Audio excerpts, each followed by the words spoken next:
My name is Kirsten Williams, and at 67 years old, I never expected to be betrayed by my only son.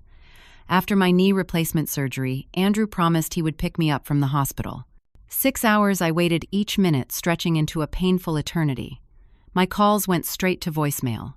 The nurses offered sympathetic glances as the waiting room emptied around me. Finally, ignoring my doctor's strict orders not to drive, I rented a car and drove myself home, my surgical knee throbbing with every press of the gas pedal. Before I tell you what I found when I got home, let me know where you're watching from today. If you've ever felt forgotten by someone you trusted, give this video a like and subscribe for more stories from my life. I need to take you back a bit to understand how everything unfolded. 5 years ago, I lost Robert, my husband of 42 years. The cancer took him quickly, leaving me alone in our spacious Minnesota home, where we had built our lives together.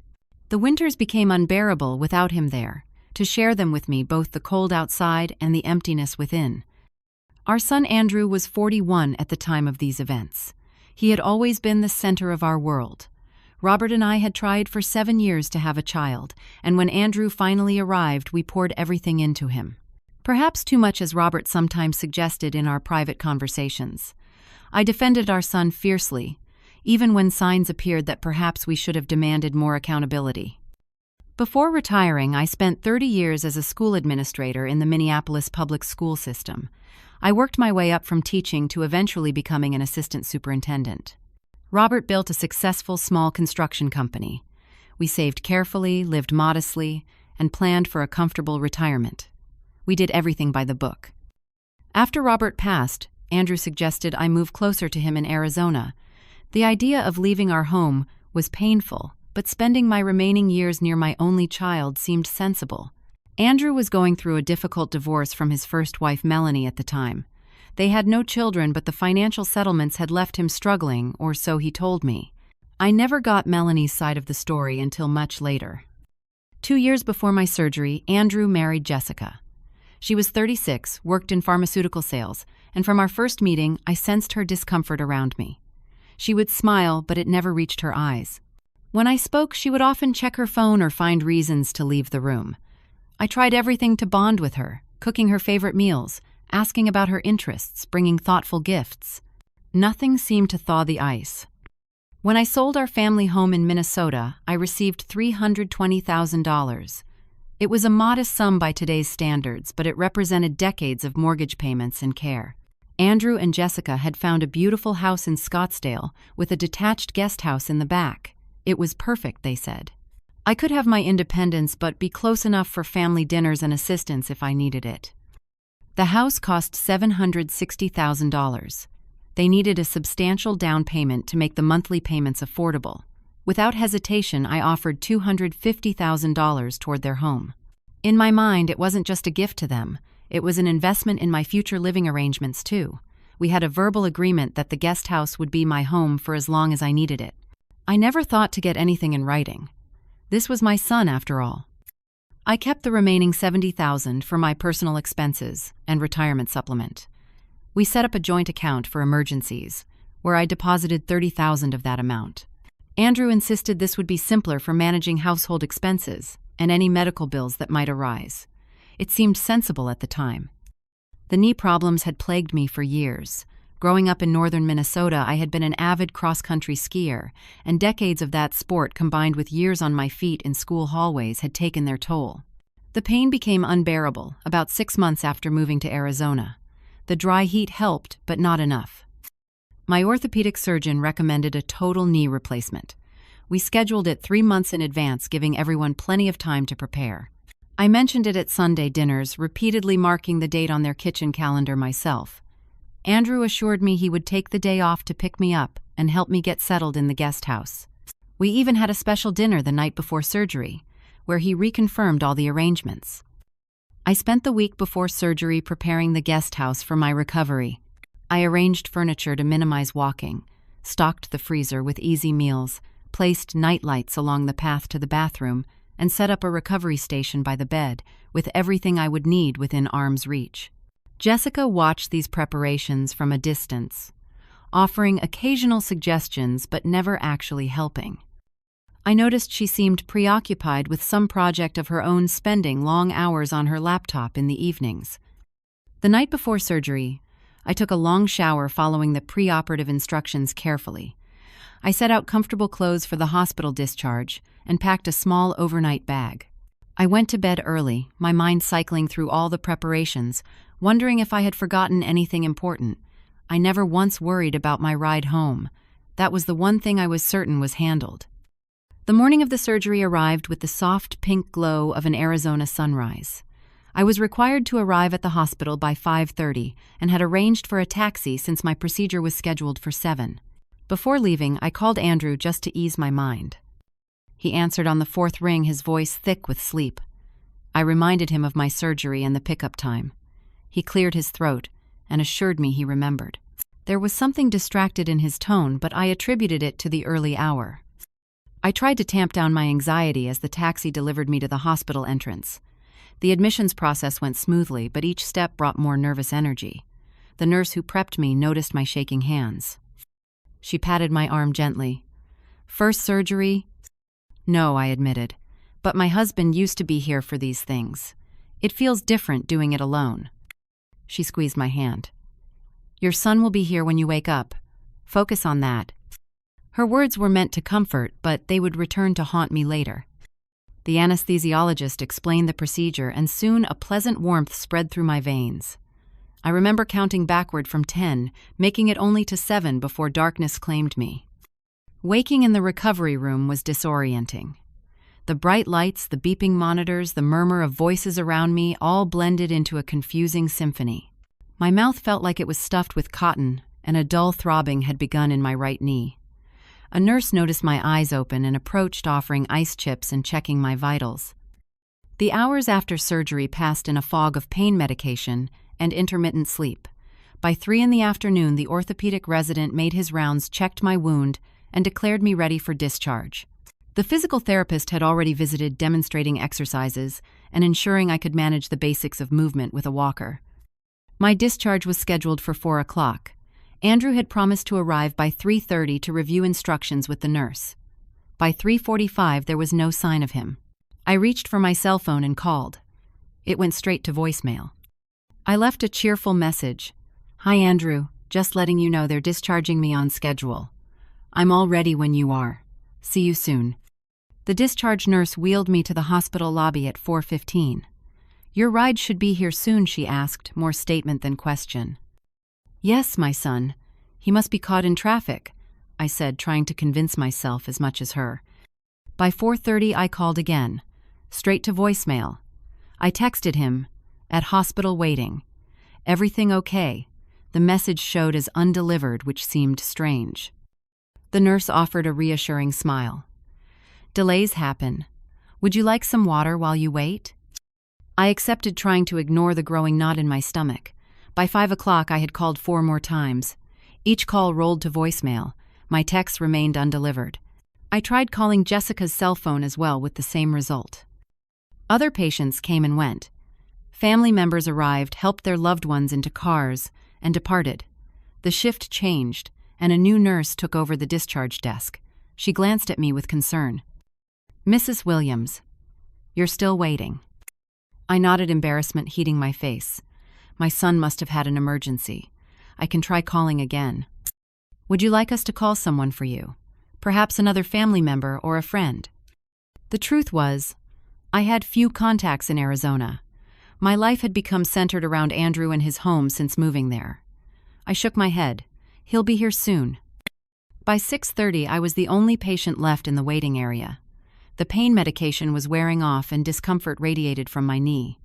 The nurse suggested I consider a taxi or ride service.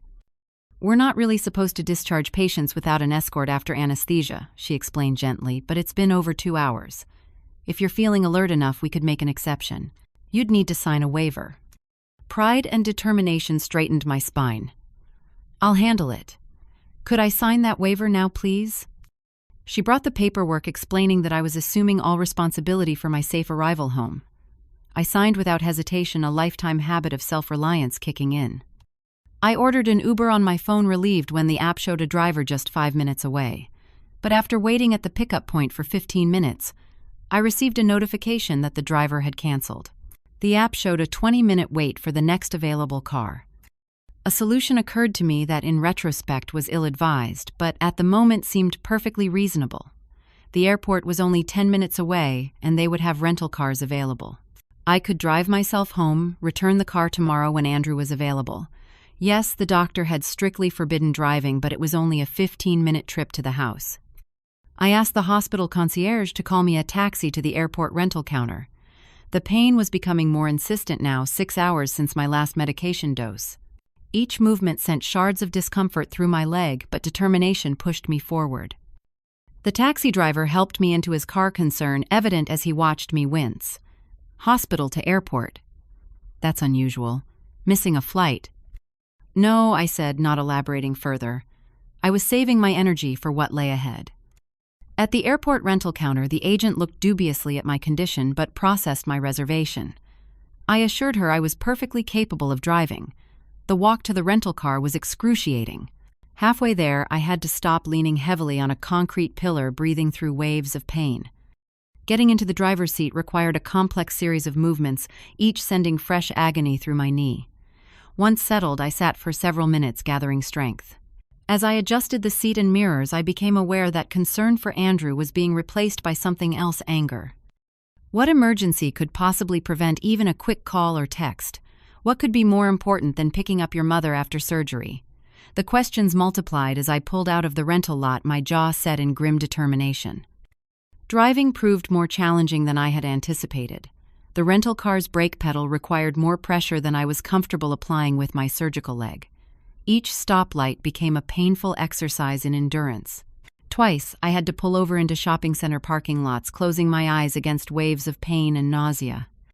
The pain medication fog hadn't fully lifted, and I made 2 wrong turns, momentarily panicking, when I found myself in an unfamiliar neighborhood. I had to rely on the car's navigation system to redirect me. What should have been a 15-minute drive stretched into 45 minutes of agony and anxiety. Finally, I recognized the entrance to Andrew's subdivision. Relief flooded through me at the sight of the familiar palm trees lining the community entrance. As I turned onto their street, I noticed changes to the landscaping that seemed odd. The desert garden I had helped plant had been replaced with more formal hedges. Strange, since they had completed that garden just 2 months ago. I pulled into the driveway, noting that both Andrew's SUV and Jessica's sedan were absent. With considerable effort, I extracted myself from the rental car, balancing precariously on my good leg before testing weight on the surgical one. Pain shot upward, nearly buckling my knees, but I steadied myself against the car door. Using the walker from the trunk, I made my slow way to the front entrance. I inserted my key into the lock, but it wouldn't turn. Frowning, I tried again, wondering if in my medicated state I was using the wrong key. I checked the keyring, confirming it was indeed the correct one. I decided to try the side entrance that led more directly to the guest house. Slowly, I made my way around the house, each step a fresh negotiation with pain. When I reached that door, my key again failed to work in the lock. Confusion gave way to concern. I peered through the windows into the guest house. What I saw made no sense at first. The furniture had been rearranged entirely. My reading chair was gone, replaced by a sleek desk with a computer. Where my bookshelf had stood was now a filing cabinet. And there, stacked against the wall, were brown moving boxes, labeled in black marker: Kirsten Clothes, Kirsten Books, Kirsten Kitchen. I stepped back in shock, nearly losing my balance. I pulled out my phone and called Andrew again, straight to voicemail. I left a message, my voice trembling. "Andrew, I'm at the house. My key doesn't work and it looks like my things are packed up. Please call me immediately." I tried Jessica's phone next with the same result. I sent text messages to both: "At house," "Locked out," "Need help now." The messages remained undelivered, the same as at the hospital. By this point, I had been on my feet far longer than medically advised after surgery. The pain had moved beyond the realm of discomfort into something searing and all-consuming. I lowered myself carefully to sit on the step, trying to think clearly through the fog of pain and confusion. I was still sitting there, head in hands, when I heard a voice. "Kirsten, is that you?" I looked up to see Martha, the neighbor, from across the street. Her expression shifted from curiosity to alarm as she took in my condition. "My God, What happened to you? Are you all right? I had knee surgery today, I managed. I can't seem to get into the house. Do you know where Andrew and Jessica are? Martha's face registered surprise. They left yesterday for a weekend in San Diego. Andrew said you decided to stay with a friend after your surgery. Said you preferred having someone care for you rather than staying alone in the guest house. The words hit like physical blows. They had gone to San Diego during my surgery and told neighbors I was staying with a friend. I don't understand, I said, my voice small. Andrew was supposed to pick me up from the hospital today. Martha's expression softened with concern. Oh, Kirsten, you look terrible. You can't stay out here in this heat. Why don't you come over to my house until we figure this out? The thought of walking across the street seemed impossible. Reading my expression, Martha offered her arm for support. The journey across the asphalt was excruciating, each step sending white-hot pain through my leg. By the time we reached her guest room, I was lightheaded and nauseated. Martha helped me onto the bed. I'm going to get you some water and call the hospital. You don't look well at all. I could barely respond, sinking into the soft mattress as waves of pain washed over me. The combination of surgical trauma, extended time on my feet, stress, and missed medication had pushed my body beyond its limits. I registered Martha's concerned voice on the phone before drifting into a restless, pain-filled sleep. I woke sometime in the night burning with fever. Martha appeared with cool cloths and water, helping me take the emergency pain medication from my purse. The rest of the night passed in fragments of awareness and confusion, my mind struggling to process what was happening. Morning arrived with uncomfortable clarity. The fever had broken, but the reality of my situation settled heavily upon me. Martha brought a tray with toast and tea, her face lined with concern. I tried calling Andrew again this morning, she said, setting the tray beside me. Jessica answered. I pushed myself upright, wincing. What did she say? Martha hesitated, arranging and rearranging the items on the tray. She said there had been a change of plans regarding your living arrangements. She seemed surprised you were here and not at Pine Valley Senior Apartments. She said they'd discussed it with you weeks ago. The name meant nothing to me. Pine Valley, I've never heard of it. Martha's expression confirmed what I already knew. Jessica was lying. She said they'd be back tomorrow evening and would sort everything out then. I told her you were in bad shape after surgery, but she just kept saying they'd handle it tomorrow. My mind raced despite the lingering effects of medication. Martha, I need to get into the guest house. My things are there, including medications I need. Martha nodded slowly. I was thinking about that.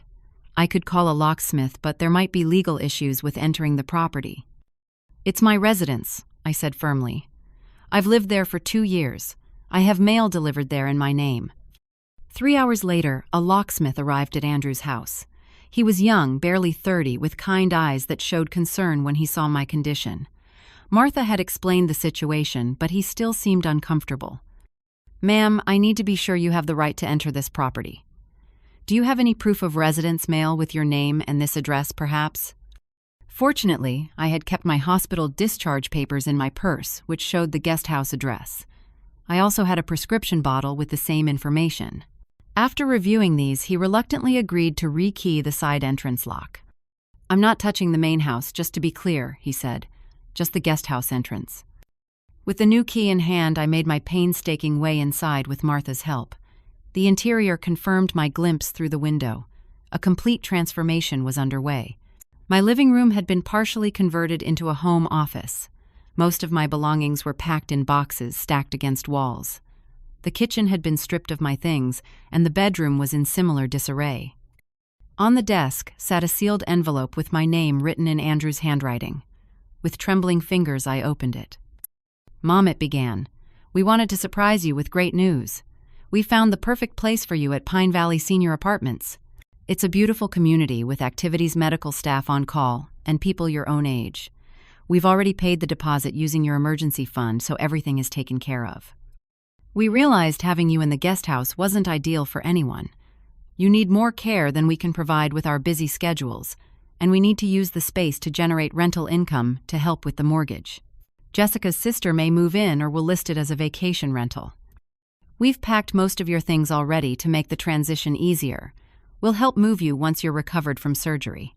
This is really for the best, Mom. You'll thank us once you see the place. Also, we've had to do some financial restructuring. The housing market has been tough, and we've had to use some of the joint account funds to cover unexpected expenses. We'll sort all that out later. Rest up at your friend's place as planned, and we'll talk when we return. Love, Andrew. I sank into the desk chair, the letter clutched in my hand. Martha read it over my shoulder, her sharp intake of breath reflecting my own shock. But you never agreed to this, she said. No, never.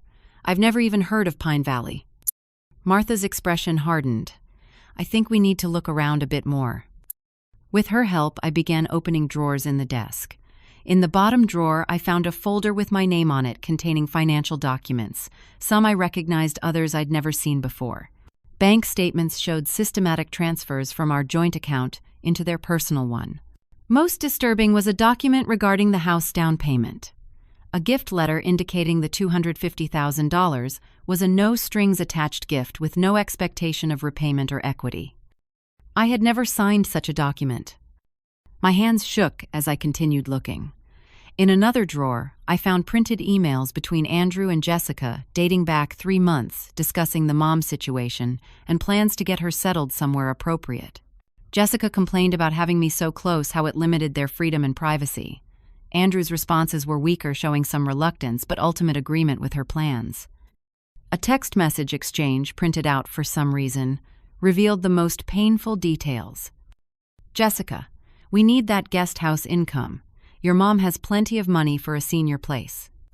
Andrew, she gave us most of her money for the down payment. Jessica, that was her choice. We're not running a charity here. Plus, the market's tight. We need the rental income to cover the new boat payment.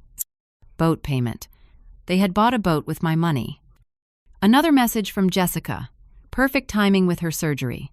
We can get everything moved while she's recovering at Carol's. I had no idea who Carol was. They had planned to move my things while I was supposedly staying with someone I didn't even know. The final devastating discovery was a receipt for a weekend package at a San Diego beach resort dated the day of my surgery. They hadn't had an emergency. They had planned a weekend getaway while I sat waiting at the hospital. The room began to spin. The physical pain from my knee merged with the emotional pain of betrayal until they became indistinguishable. Martha grabbed my arm as I swayed in the chair. Kirsten, can you hear me? Her voice seemed to come from far away. The edges of my vision darkened. I was vaguely aware of Martha on the phone, her voice urgent, before consciousness slipped away entirely. I woke to the rhythmic beeping of hospital monitors once again. A different room this time, not post-op recovery. A nurse noticed I was awake and approached. Welcome back, Mrs. Williams. I'm Linda. You're back at Arizona General. Your friend called an ambulance when you lost consciousness. Martha sat in a chair by the window relief, washing over her face as our eyes met. What happened? I asked, my voice scratchy. Your blood pressure dropped dangerously low, Linda explained. Between the surgical stress, missed medications, and what your friend described as an emotional shock, your body basically said enough. The doctor wants to keep you overnight for observation. I closed my eyes, too exhausted to argue. The weight of everything I had discovered pressed down on me like a physical force. My son, my only child, had abandoned me at the hospital, planned to displace me from my home, and had apparently been misusing my money. The foundation of trust I had built my life upon had crumbled completely. Linda turned out to be more than just a competent nurse. During her evening rounds, she sat on the edge of my bed after checking my vitals. Martha told me a little about what happened, she said quietly. I hope you don't mind. I shook my head, too drained to care about privacy at this point. I've seen similar situations before, she continued. Would you be willing to talk to someone from our social services department?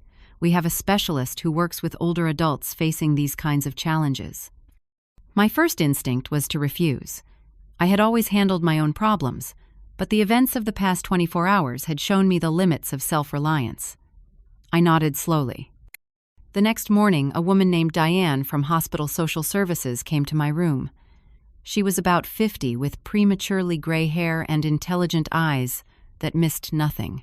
She pulled a chair close to my bed and spoke in a direct, compassionate manner that immediately put me at ease. Mrs. Williams, I understand you've experienced what might be considered elder financial exploitation. Would you be willing to tell me what's happened? Haltingly at first then, with growing clarity I recounted everything. The house down payment, the joint account being forgotten at the hospital, the changed locks, the discovered documents, all of it. Diane took notes occasionally, asking clarifying questions. When I finished, she sat quietly for a moment before speaking. What you've described contains several elements that could constitute financial elder abuse under Arizona law. The unauthorized use of your funds, the apparent forgery of the gift document, the changing of locks without notice. These are serious issues. Abuse, I echoed the word, feeling strange in my mouth. But he's my son.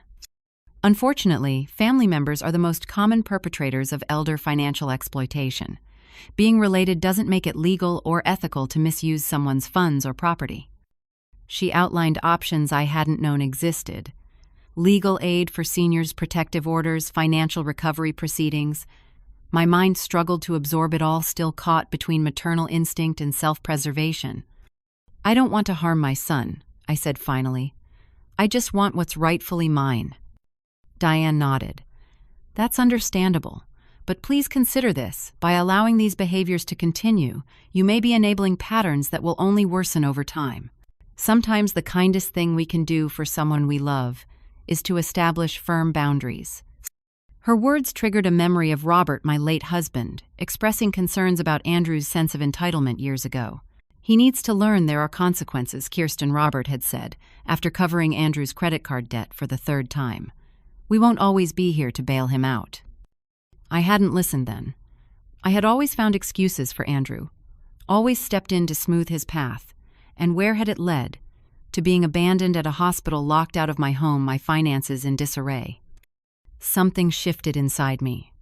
A quiet but fundamental realignment. I straightened in the hospital bed, meeting Diane's gaze directly. What's my first step? Diane smiled. I'd recommend starting with legal counsel. I can refer you to Legal Aid for Seniors. They provide free or low-cost representation for cases exactly like yours. Over the next week, with Martha's generous hospitality, I began building what Diane called my support team.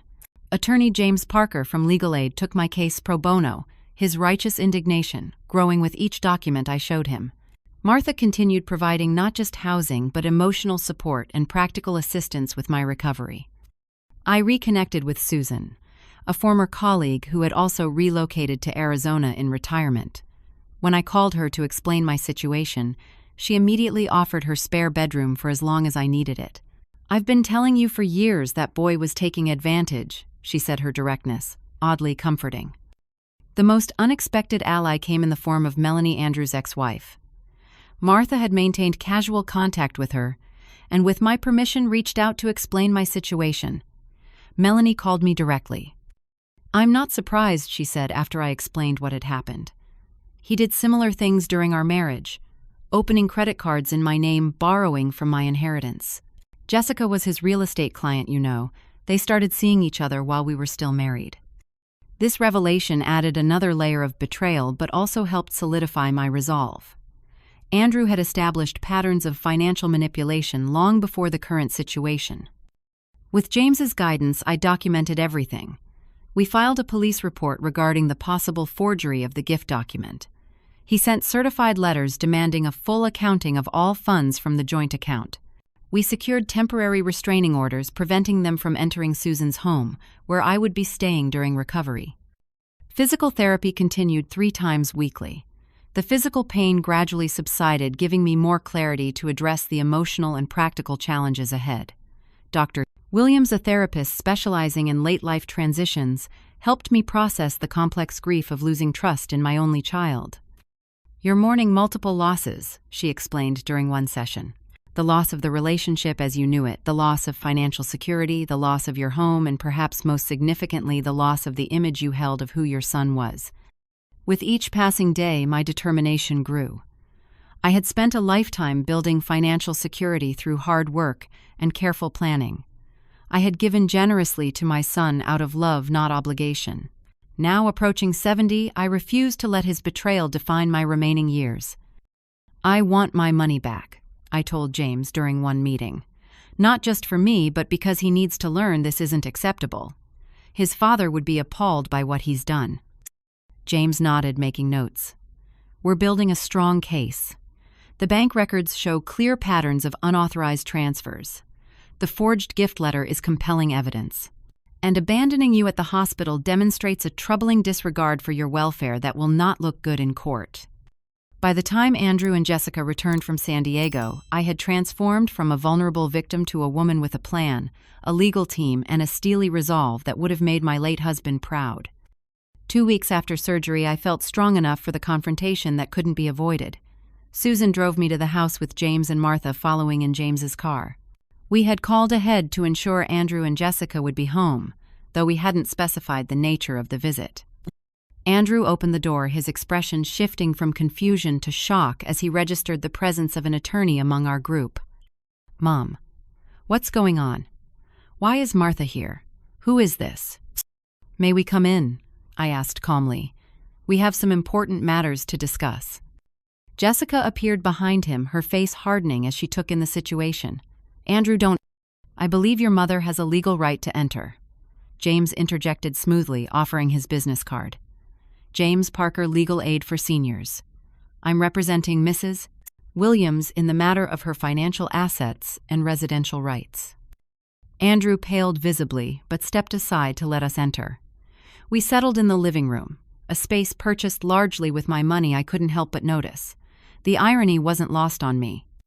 What is this about? Jessica demanded, remaining standing, while the rest of us Saturday. It's about $250,000 of my money used as a down payment on this house, I said evenly. It's about $30,000 removed from our joint account without my knowledge or permission. It's about changing the locks on my residence while I was in surgery, and it's about being abandoned at the hospital after a major operation. Andrew's face crumpled. Mom, we can explain. There was a misunderstanding about pickup arrangements, Jessica interrupted. And we've been planning your move to Pine Valley for months. You agreed it would be better for everyone. That's a lie, I said quietly. We never discussed Pine Valley. I never agreed to move. And there was no misunderstanding about the hospital. You deliberately went to San Diego during my surgery. James opened his briefcase and removed several documents. We have evidence of systematic financial exploitation. We're prepared to file civil charges for the recovery of Mrs. Williams's assets. There's also the matter of the forged gift letter, which could potentially involve criminal charges. Jessica's composure cracked. You can't prove anything. That money was a gift. You're just a bitter old woman who can't accept that your son has his own life now. Andrew looked stricken. Just don't. What, Andrew? Don't tell the truth. She's been suffocating you for years. We deserve our own life without her constant presence.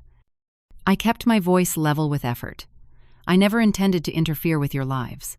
I believed we had an agreement about the guest house, an agreement that came with a $250,000 contribution to your home.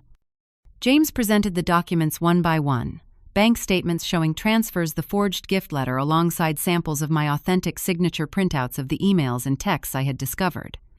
We're prepared to file suit immediately if necessary, he concluded. However, Mrs. Williams would prefer to resolve this matter privately if possible. Andrew had begun to cry, something I hadn't seen since he was a teenager. Mom, please. We got in over our heads. The mortgage is bigger than we can handle. We needed the rental income from the guest house. Pine Valley really is a nice place.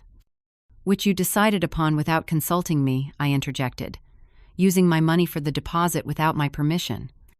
You weren't using the money, Jessica snapped. It was just sitting in the account. James raised an eyebrow.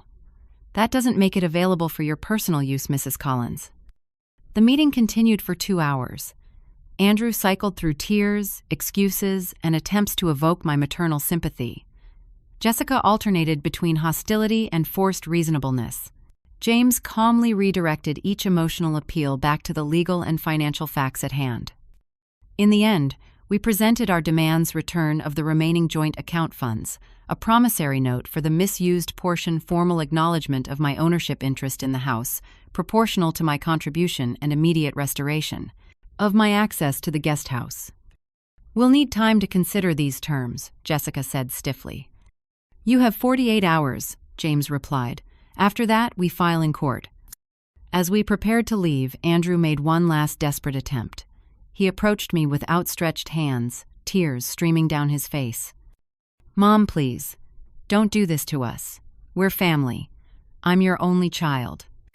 I looked into the face of the boy I had raised the man he had become, and felt a complex mixture of love and disappointment. "Yes, you are my only child, Andrew," which makes this betrayal all the more painful. "I raised you to be better than this." In the days that followed, the situation deteriorated further. Andrew left increasingly desperate voicemails, alternating between apologies and accusations. In one particularly troubling call, his tone turned threatening. "If you do this, you'll never see me again. Is that what you want, to die alone?"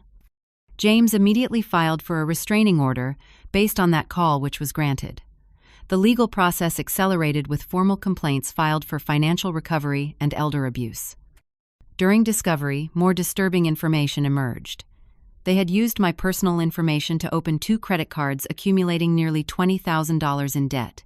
Several of my family heirlooms, jewelry from my grandmother, my wedding silver, had been sold through online marketplaces.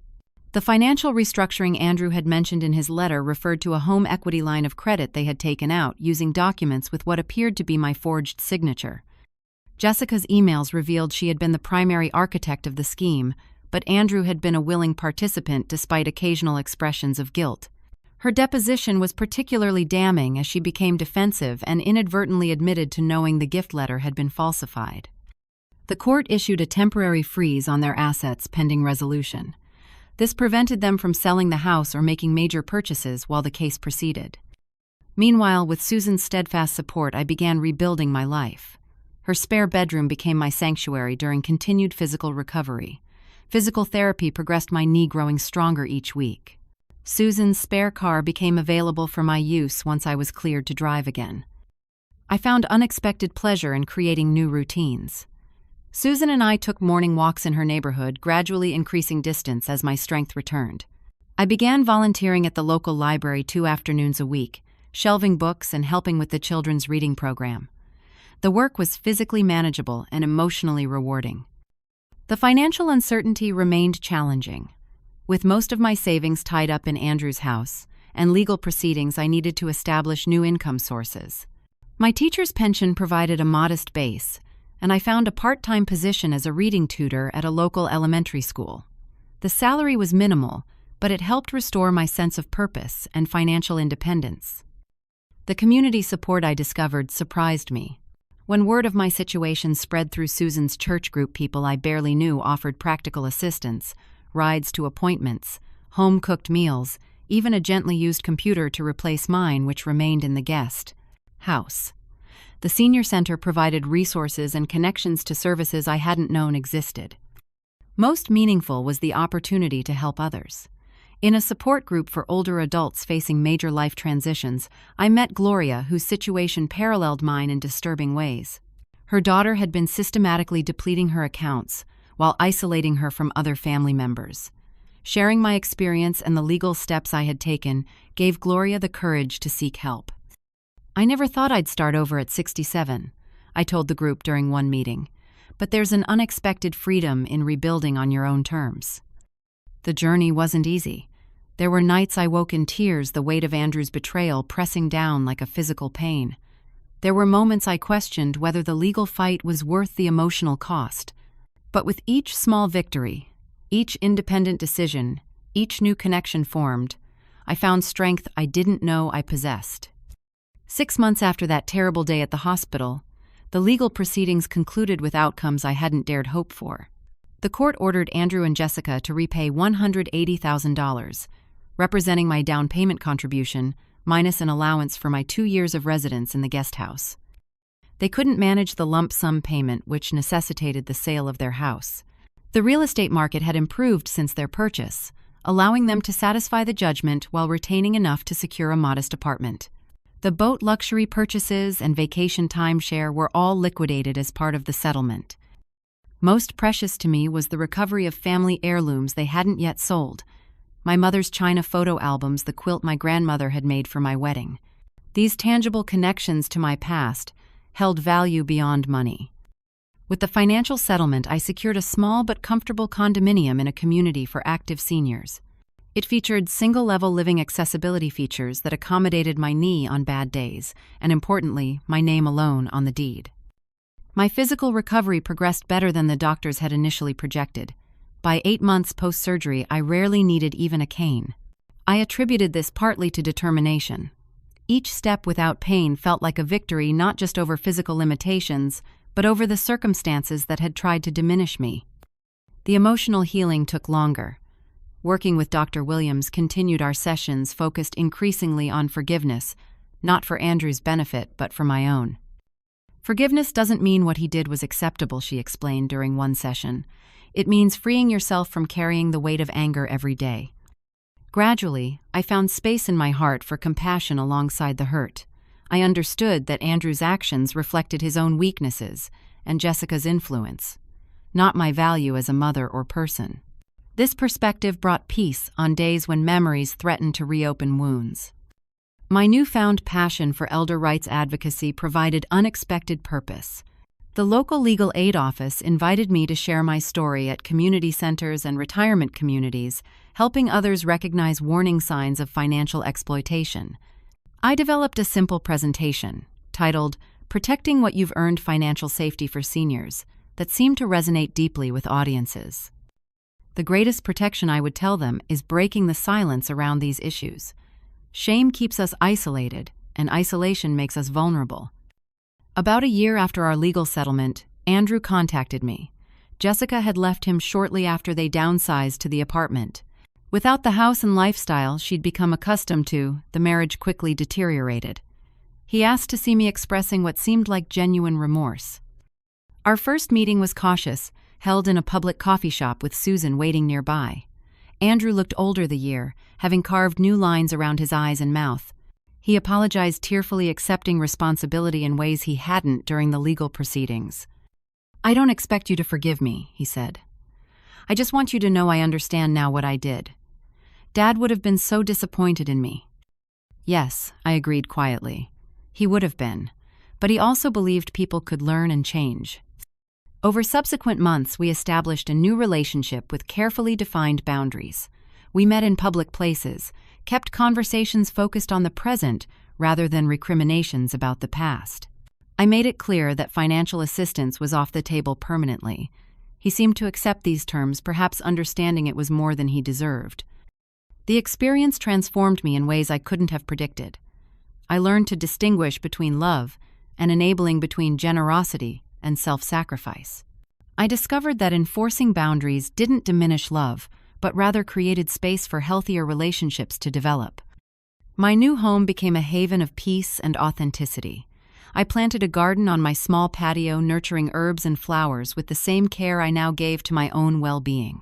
Susan remained my dearest friend, and together we planned affordable travel adventures, weekend road trips to national parks, a budget cruise to Alaska, experiences I had always deferred for someday. At the senior center's dance night, I met George, a widower, whose gentle humor and respectful nature gradually won my trust. Our companionship blossomed slowly, neither of us rushing to define or formalize our connection. His presence added joy to my days without becoming the center of my identity. Most profoundly, I discovered that what I had feared most, starting over, being alone, rebuilding from scratch, had led to a life richer and more authentic than what came before. By losing what I thought I needed, I had found what truly mattered: self-respect, genuine connections, and the quiet dignity of living on my own terms.